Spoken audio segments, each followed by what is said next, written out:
E aí, por exemplo, eu tenho aqui a colocação da querida Aline Coutinho, uma amiga sempre que pode, presente aqui nas lives. Querida Aline, muito obrigado pela sua presença, minha amiga. E ela colocou aqui: eu sou extremamente sensível. E aí na parte de baixo ela acrescenta: mas já me peguei falando isso sim.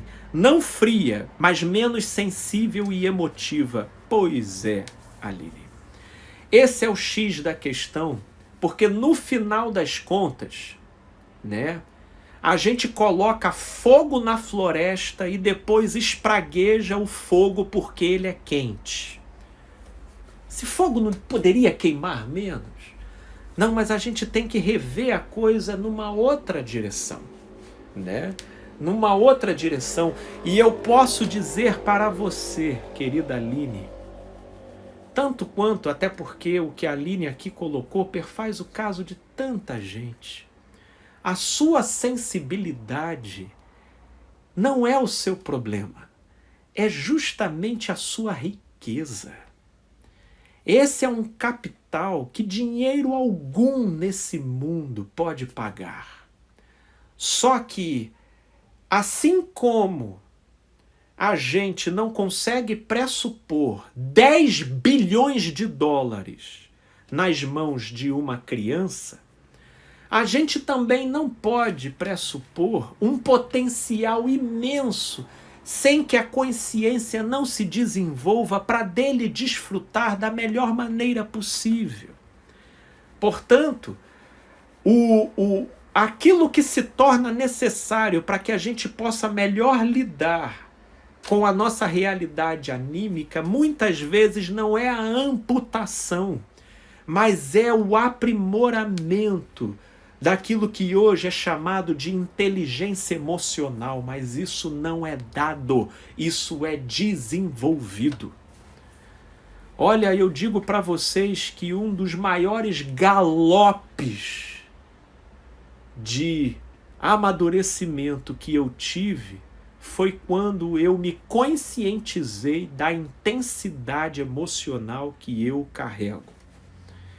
Porque foi quando a minha ficha caiu em relação a isso, que aquilo que as pessoas, o mundo considera como normal, eu bati o olho e disse: aquilo não é para mim.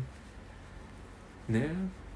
Olha, eu tenho certas intensidades que, por exemplo, no plano relacional das coisas, né, parece existir aí um verdadeiro protocolo relativo a como um relacionamento começa.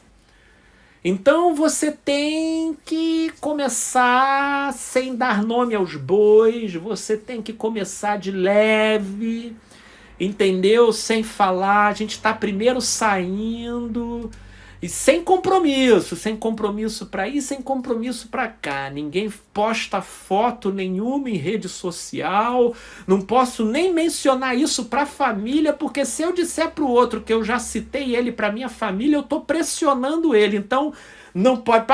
Isso são os protocolos que, sinceramente, olha, se todo mundo bate palma para mim isso não funciona relativo ao modo como as minhas intensidades funcionam. E aí vocês vão me chamar de maluco, mas olha, antes de eu dar o primeiro beijo na mulher que hoje é minha esposa, eu pedi ela em namoro. Você quer namorar comigo?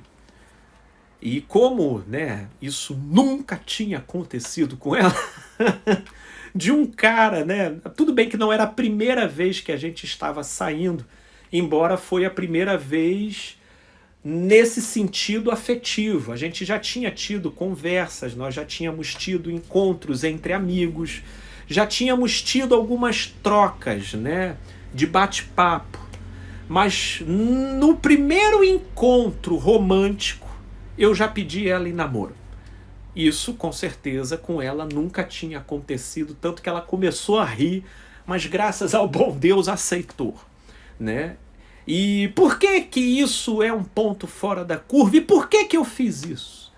Eu fiz isso em nome e em respeito ao modo como as minhas intensidades funcionam. Porque se eu não faço isso, eu aguço dentro de mim certas inseguranças, certas ansiedades, e que eu considero desnecessário ter que ficar fazendo gestão dessas coisas, de modo que, se a outra pessoa puder estar de acordo comigo neste ponto, então vamos por essa direção, ainda que isso destoe os protocolos moralmente estabelecidos no momento em relação a como se inicia um relacionamento. Então isso daqui eu só estou dando um exemplo do como faz toda a diferença,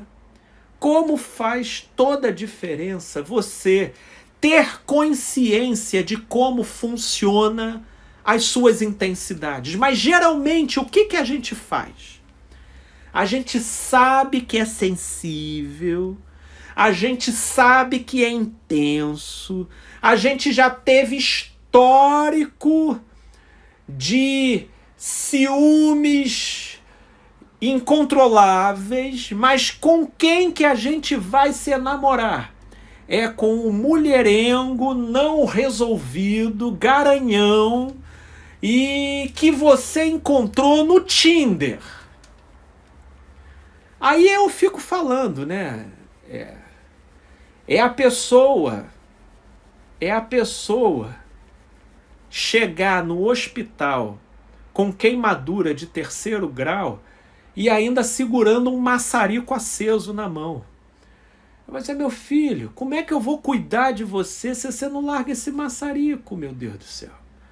Né? Como é que você quer curar de feridas se você mesmo fica se apegando àquilo que te fere? E aí, quando a gente fica fazendo isso, acaba não tendo outra alternativa a não ser a gente desejar ser frio. Ser frio. Porque a grande verdade é que, por exemplo, no trato com parentes, Felipe, eles me fazem de gato e sapato. Eu falei, pois é, você já experimentou dizer não? Felipe, mas eu não consigo. Eu preferiria ser mais frio. Não, mas você não precisa ser mais frio. Basta você dizer não. Né? Se você falar não, você vai poder continuar sendo sensível e prezar pelo respeito da sua própria sensibilidade, a começar por você mesmo. Olha que interessante.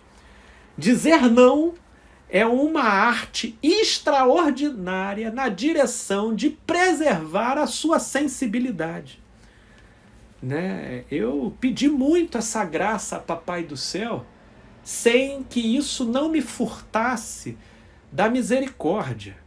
Mas aprender a dizer não me foi fundamental para que eu pudesse estabelecer as fronteiras adequadas para o melhor funcionamento da minha intensidade emocional. Entende?